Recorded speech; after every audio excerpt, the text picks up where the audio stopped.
Hare Krishna. On the sacred occasion associated with Sri Raghunandan Thakura, let us meditate on his extraordinary example of intense devotion.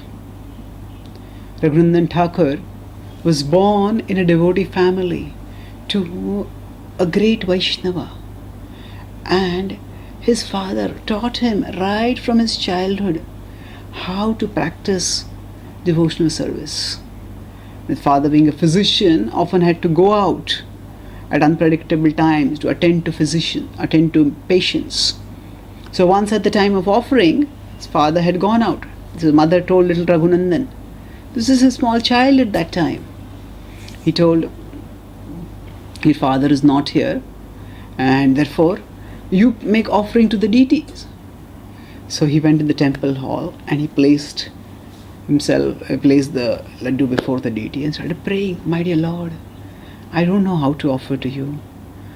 I am utterly unqualified, but please, I've been told to offer this to you. This is how my father does it. This is what my mother wants me to do it. Please accept this offering. And he stood there and he was waiting. And he waited, expecting the Lord to come and take the offering. And then nothing happened. And he waited. He says, my dear Lord, please accept this offering. He knew certain prayers, he offered them, but more than the prayers, the intense calling of his heart, desperately, my dear Lord, please accept the offering. And nothing happened. And the Lord spoke in a mystical voice to him. He said, I have accepted the offering with my eyes. Now it is prasad. It is no longer bhoga. You can take it back. He says, no, it's still there. You have to accept it, my dear Lord. He begged, please. This is the only service I am doing for you. Please accept this service. This is what my father does. Please accept it. And he was so fervent, so intense, so desperate in his offering that Krishna, being Bhavagrahi, could not refuse. And as Krishna could not refuse, he came and took the prasad. He took the bhoga and he honored it, not just with his eyes but with his tongue, and he ate all of it. And Raghunandan was delighted to see that the Lord had accepted this bhoga. So such was the simple and sweet devotion of his heart. He did not bother about the philosophy. The philosophy is true, no doubt, that just with the eyes the Lord accepts our offerings. But here there was the simplicity, the sweetness and the intensity of devotion. It transcended the logicality, the coherence, the cogency of the philosophy. And what remained was the pure reciprocation of love between his tender-hearted devotee and the supremely caring, sensitive and loving Lord. When he brought his plate back to his mother and he says, you offered? Yes. Where is the prasad? He says, the deity took it.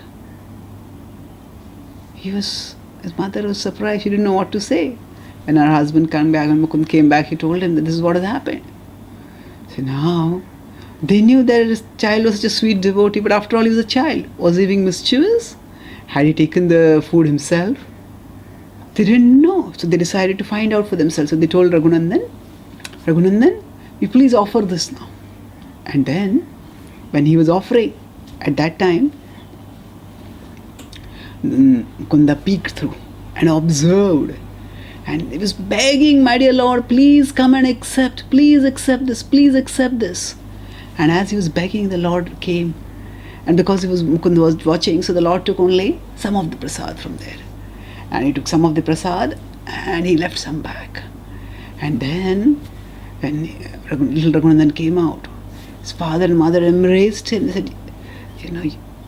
said, they thanked the Lord. They were so supremely grateful and proud and humbled. All simultaneously, so many different emotions going to their hearts. How blessed they were to have a child like him. As later on, Chaitanya Mahaprabhu came to his house and he asked him, he asked his father, is Raghunandan your son or is he your father? So his father happily replied, he is my father.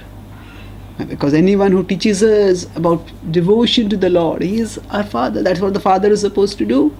And he has taught me the glory of sweet and intense devotion. And therefore he is my father. Chaitanya Mahaprabhu heard this. And Chaitanya Mahaprabhu was so pleased, because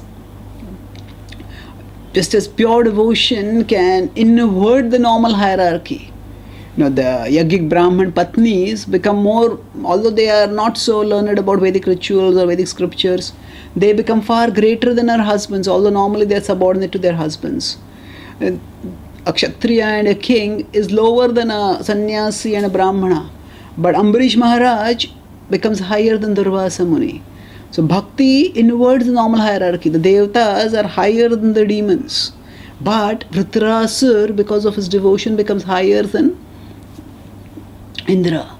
So just as devotion inverts the normal hierarchy, so similarly here, the parent-child relationship, the father-son relationship is inverted by Raghunandan's pure devotion.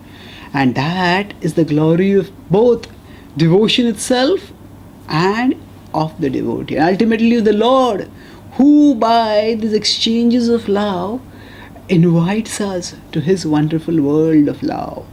Such are the glories of Raghunandan Thakura. And we can pray to him to give us also his blessing, so that we can advance in the path of bhakti and ultimately attain that world of eternal ecstatic love. Thank you. Hare Krishna.